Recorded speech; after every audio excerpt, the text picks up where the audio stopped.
Okay, so welcome to Beauty of Colors podcast, Nisha. It's great to have you on the show. Thanks for having me. You're very welcome. So tell the listeners about you and why did you started the app for mental health awareness? It's a very simple answer and maybe a tragic one, but I started the app because I was drowning in my own mental health related issues. And anyone who suffers from mental health can probably relate to this story because very often you can't pinpoint one particular cause of what started you on your, let's say, detrimental mental health journey. For me, I know it was really a combination of things, and it's very hard to parse out what exactly was the starting point. I was completely burnt out from my job. I had also lost my job, so suffering from some financial duress, let's call it. Um, in the middle of all that, having a child, and then maybe suffering from some postpartum depression, very high stress, lack of sleep, all of these factors that I think most of us go through as new parents, if you start a new job or if you've ever been in any kind of stressful situation. But for me, because they happened really all around the same time, it was a whirlwind. It was just really a lot to process and a lot to handle at that moment for me. And I just felt myself drowning in negative thoughts, really just in a very dark place when of course that's not healthy for many reasons, but also when you're bringing new life into the world and um it's probably not good for as a role model for you to be exuding these kind of behaviors and so on. And I really knew what I needed very quickly. I knew I needed some kind of an outlet to talk about my issues with other people who could understand them, not necessarily a therapist or a professional, because I don't think, and I also just don't know how to gauge whether you have good or bad. But I I don't think they were that bad that they warranted a therapist. One, but two, I was also just not in a financial position to have a therapist at that time. Most of the time, that is an out of pocket expense, and it's just unaffordable for most. And so what I really wanted was an outlet to be able to talk to others, to be able to share what I was going through without really having to worry about judgment or stigma, and also not having to downplay my feelings, but to really be able to say what I was feeling, whether that was offensive or raw or, just to be as genuine as possible about my mental health, because I think that's really the first step to recovery is just being honest with yourself about what exactly you're feeling when it comes to your mental health, and being able to talk to people that could really understand that, not people who would give you a superficial answer like, oh, everybody goes through that, don't worry, things get better. Yeah, okay, but that's not really what I needed. And really, in searching for that outlet, the only things I could find, at least 2 or 3 years ago, were connected to your social media, were connected to public profiles of you. And for me, that was really a non starter because if you can't be anonymous and talk about these things privately, then I don't know how you can be expected to kind of out yourself as someone who has depression or anxiety or something like this and be able to talk en masse to people who might or might not get it, right? Because you're talking about a forum where you can post things to whoever.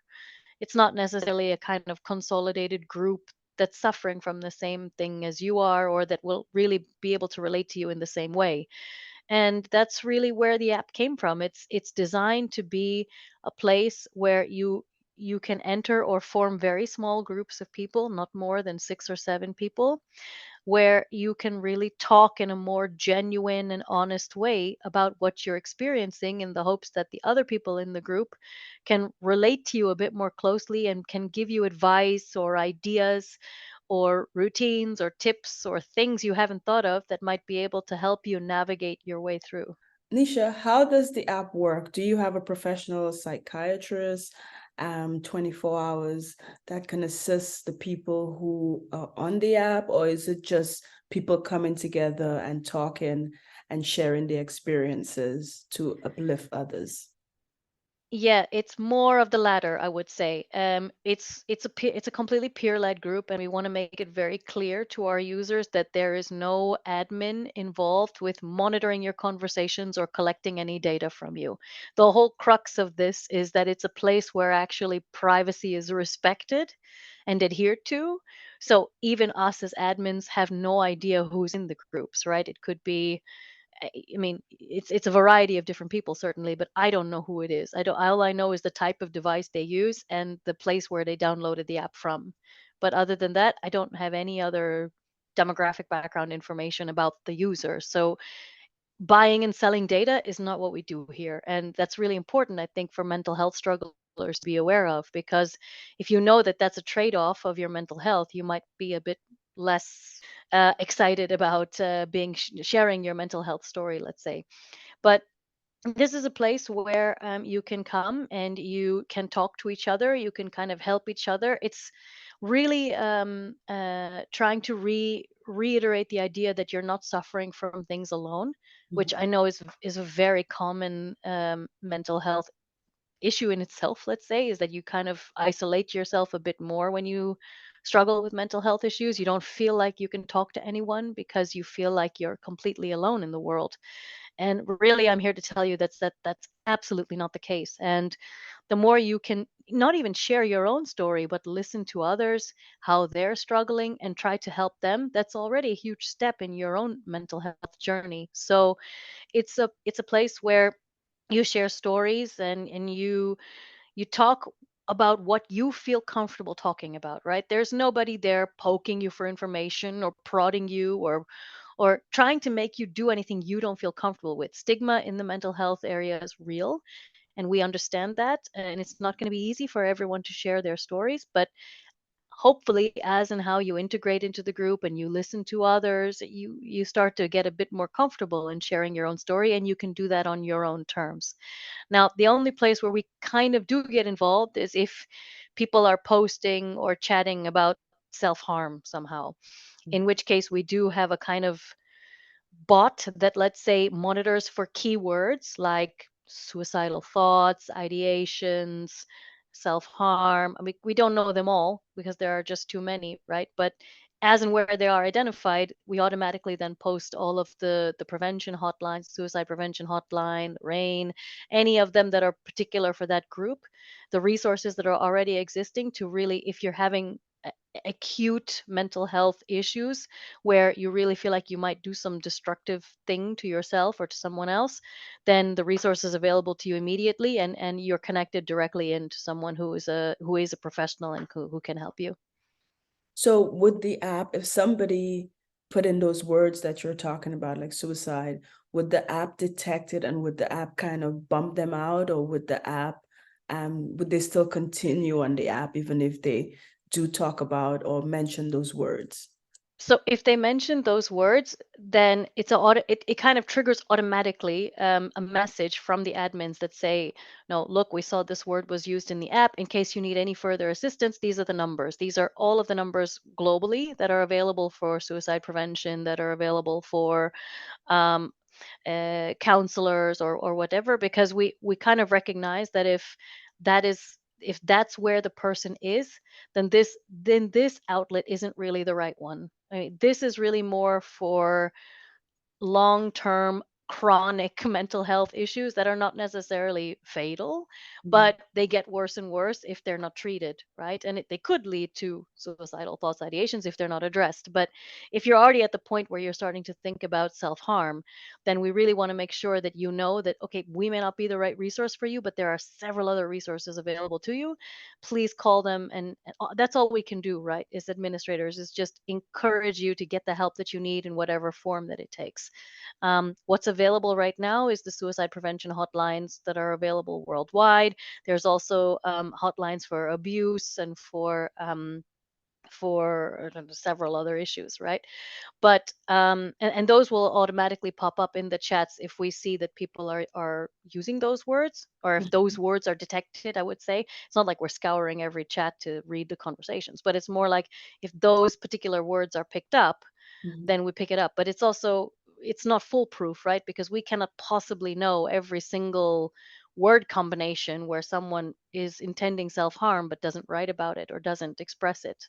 So it's a bit of a double-edged sword, I would say. But this app is really more for people who recognize that they have a problem and want to be proactive about it, and hopefully can tackle their mental health issues from the gate with others that are going through the same thing, rather than waiting till the point where they really do feel like they have no way out. Because at that point, I don't think this app can really service that need, because we don't have professionals or counselors or something like that available for you. Although that is something we are considering, but it's probably not. Yeah, we need to flush out that idea a bit more, I would say. So, Nisha, you talk about stigma. Why do you think there is stigma that accompanies poor mental illness? Yeah, that's a great question. I think it's so institutionalized, this idea of having something wrong with you when you have a mental health issue. I do think it's getting better, to be honest, given the COVID pandemic and the fact that we all had to deal with our own series of mental health issues. But it's very hard to pinpoint why the stigma exists. I think one major reason is because it's invisible. Nobody can know what you're thinking at any time. You can put on a brave face and go to work and be smiling and happy, but you can be dying inside, right? And no one would ever know that. And so it's easy to stigmatize mental health when no one can really see it. And one of the other things I think that plays a role is that somehow mental health is more something we control. It's not an external circumstance or not something that happens to you. Like if you trip and break your leg, that's something that happened to you. That's something that is kind of externally viewed. And so you get a lot more sympathy. One, because you can see the broken leg, right? You can see the ailment that's wrong with you, and so people have a lot more sympathy toward it. But if you're suffering from depression or high anxiety or PTSD or whatever it might be, because all of that is internal, it's almost like, okay, it's in you, so you can control it, you can ignore it, you can make it go away by yourself, you can. And the people who don't do that are kind of considered weak. Oh, you're not strong enough to really control your emotions, or you're not strong enough to, deal with this issue. And I'm really glad to say that that perception is changing now. I think it's tragic that we needed a pandemic in order to get to this point. But things are definitely going in a better direction now. But I believe those are some of the contributing factors. But it's an incredibly complex question to answer, because I believe there are a lot of factors that play into the stigma around mental health and why it exists at all. So the app will be available on Apple and Android. What special Mhm. features does this app have? Does it have any special little gadgets, little features that the audience or the listeners should know about? So stay tuned on this, because there will be special features. We're in the process of developing them right now. One of the things we want to add is a digital library of video games and multimedia content that can help people navigate specific mental health issues. So what's been happening post pandemic is a lot of people who have experienced very traumatic mental health issues because they were isolated, because they had to socially distance and so on. Mental health definitely took a hit for a lot of people in this time, and a lot of people look to creative outlets to be able to figure out their way. And one of those creative outlets was video games. So there's been this huge upspring of video games that are specifically dealing with very particular mental health issues, no OCD, or sexual assault, or grief, or essentially mental health issues that came out of the pandemic in many ways. No, if you're burnt out, or if you're in a long distance relationship and you can't travel, right? There's so many things that can cause you mental health anguish.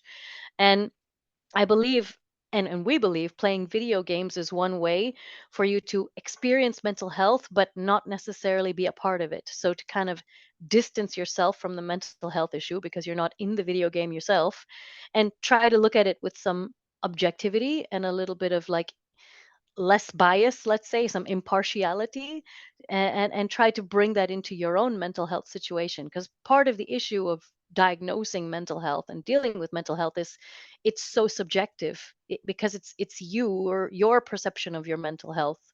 And what we're trying to do is really offer people an experience where they can experience someone else's experience and see how those lessons can apply to themselves, and hopefully try to help them navigate their own success route out. Um, That's just one of the features that we're talking about. There are many others. One of the things we want to do is also include like praise walls within every group, within every sport group. So, because more often than not, very little achievements are often overlooked. But if you go one day without drinking, if you go one day without using drugs, if you go one day without thinking about your sexual assault, if you go one day without feeling stressed, it's a huge accomplishment in the mental health arena, and it's a huge accomplishment for yourself. And those things should be lauded and praised. It's not just, oh, I went one day without this. That's a big deal because recovery is one day at a time, and it can't be rushed in any way. And so praising, making that public to other people in the group that can really understand the importance of taking your time and really navigating one day at a time through these issues. I think it's incredibly important. And that encouragement and that acknowledgement goes such a long way in helping the person get up the next morning and try to strive for that again. And so, yeah, these are just some of the few ideas. Right now, the app is very, very bare bones. And the reason for that is very deliberate. It's because we wanted to get it out the door as soon as possible. Mm. Because if you struggle from mental health, the sooner you talk to someone, somehow the better off you become. And for the people who can't afford a therapist, the people who it's just not an option for them, it at that time there really wasn't another viable option that protected your identity and allowed you to be able to be open about your mental health in a way that didn't stigmatize you. And what we wanted to do was create that, at least the foundations of that right away, and build on it with iterations and with additional features. And so right now the app is quite simple. You download it and you join a group, and you can chat and you can call and you can get to know each other. But what we really have looking forward is quite a bit more. And hopefully these are all additional features that will help people, encourage people to download the app and have it on the phone for one, but also to use it regularly and to be able to document your own success and to be able to experience other people's mental health issues with a different set of eyes, let's say. So is where can the app be purchased? Is it free or is it where can they purchase it? So you can find it on Google Play and on the App Store. Right now it is paid, and the reason for that is we're trying to not have ads in it, because ads, of course, can be quite triggering for people who are suffering from mental health issues. We didn't want it.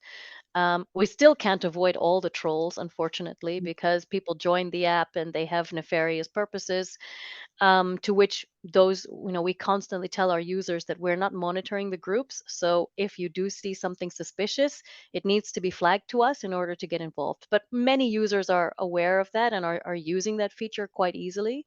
So if a comment is flagged to us and we see that it's misogynist or that it's discriminatory in some way, or it just doesn't belong in the group for some reason, or it looks like spam, um, then of course we take action to make sure that that user is removed from the group so that no additional harm comes to the users of that group.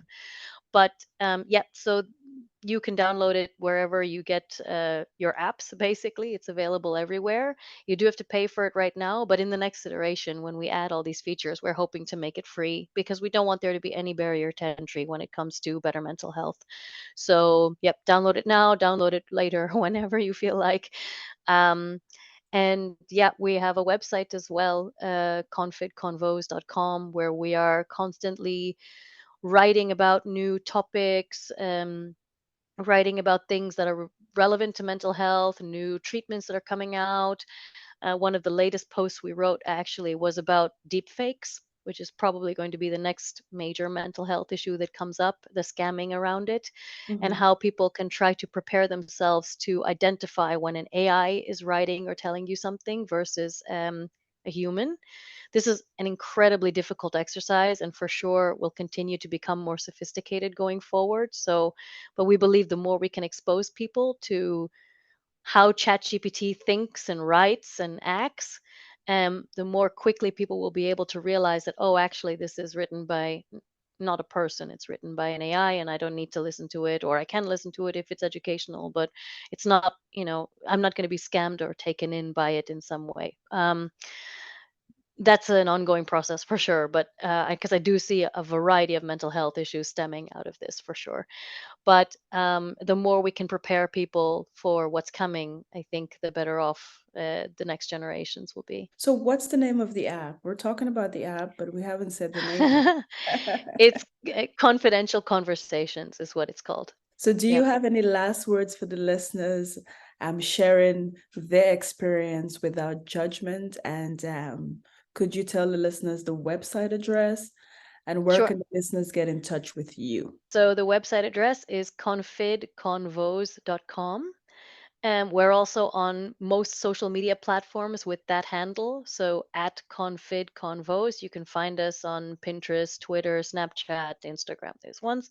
We try not to post too much superfluous stuff because a lot of people are posting a lot of stuff that somehow makes sense or doesn't make sense. Whenever we post, we really try to post something that's relevant about mental health, podcasts that are talking about mental health, or innovations in mental health, or treatments towards specific mental health issues, so on. So we don't post all the time, but when we do, we try to make it useful for our users. Um, and last thoughts for people who are suffering from mental health issues. I understand it. Believe me, having been there myself, I haven't suffered from all of them, but I know how devastating it can be to feel like you're at the bottom of the well without any way out. And for me, this was the way out. And so I think if it can help me, I'm encouraged that it hopefully can do the same for others. And, the only thing I can say is it took a long time for me to be brave. It took a long time for me to even talk about my mental health openly because for me, this was such a taboo topic. I mean, I fell into the trap like everyone else, like you can't talk about these things. Um, whether it has to do with my background, whether it has to do with the fact that I'm a female, I don't really know what the demographic is, but what I realized very quickly was even if I was talking to, no one, if I was talking to the wall or trying to work through my thoughts, it helps. It helps to talk about it. And that's a very hard thing to do. It's easier said than done. But if you can bring yourself to open up even a little about your mental health, it goes such a long way. And people understand it way more than you think. And it's so nice when you find that foundation where you don't have to even explain why you're there. People already know why you're there. They understand you so much better than you could even understand yourself. And so I think if you have a good group, this app can really make a huge difference in your mental health. And I'm really encouraged by some of the stories I've heard. You can contact us through the app, by the way, as well. Once you have it downloaded, the admin comes straight to my email address. We'd love to hear what you think in terms of feedback and features. We don't do it for anyone but the users, for other mental health sufferers. So and our goal really is to try and slightly decrease the stigma around mental health and make it a bit more acceptable to talk about these things, but also to make mental health accessible for everyone. Because there's no reason why only the elite, only the people who have money should be able to afford the help that they need. Because more often than not, the people most vulnerable are the people who can't afford therapists or professionals. And so hopefully this can serve as an outlet or at least a first step in the longer journey of your mental health. Okay, Nisha. Well, thank you for being on Beauty of Colors podcast. Thank you so much for having me. It was so great to meet you.